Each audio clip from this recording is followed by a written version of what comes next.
Basic earnings per share, EPS, tells investors how much of a firm's net income was allotted to each share of common stock.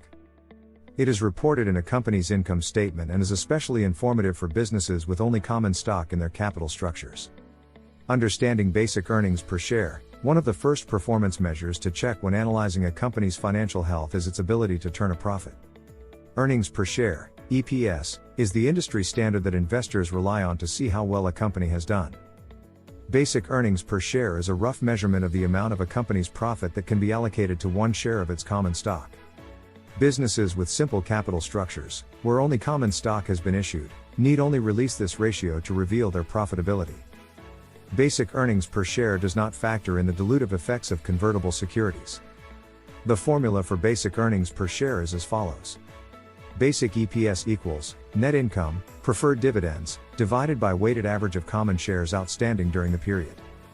Net income can be further broken down into continuing operations P&L and total P&L, and preferred dividends should be removed as this income is not available to common stockholders. If a company has a complex capital structure where the need to issue additional shares might arise, then diluted EPS is considered to be a more precise metric than basic EPS. Diluted EPS takes into account all of the outstanding dilutive securities that could potentially be exercised, such as stock options and convertible preferred stock, and shows how such an action would affect earnings per share.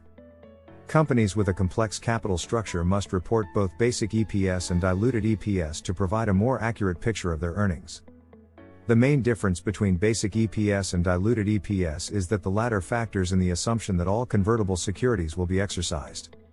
As such, basic EPS will always be the higher of the two, since the denominator will always be bigger for the diluted EPS calculation. Basic earnings per share example: a company reports net income of $100 million after expenses and taxes. The company issues preferred dividends to its preferred stockholders of $23 million, leaving earnings available to common shareholders of $77 million. The company had 100 million common shares outstanding at the beginning of the year and issued 20 million new common shares in the second half of the year. As a result, the weighted average number of common shares outstanding is 110 million, 100 million shares for the first half of the year and 120 million shares for the second half of the year. 100 by 0.5, plus 120 by 0.5, equals 110. Dividing the earnings available to common shareholders of $77 million by the weighted average number of common shares outstanding of 110 million gives a basic EPS of 70 cents. Impact of basic earnings per share: stocks trade on multiples of earnings per share, so a rise in basic EPS can cause a stock's price to appreciate in line with the company's increasing earnings on a per share basis.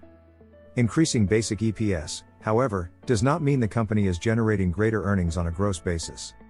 Companies can repurchase shares, decreasing their share count as a result, and spread net income less preferred dividends over fewer common shares. Basic EPS could increase even if absolute earnings decrease with a falling common share count. Another consideration for basic EPS is its deviation from diluted EPS. If the two EPS measures are increasingly different, it may show that there is a high potential for current common shareholders to be diluted in the future.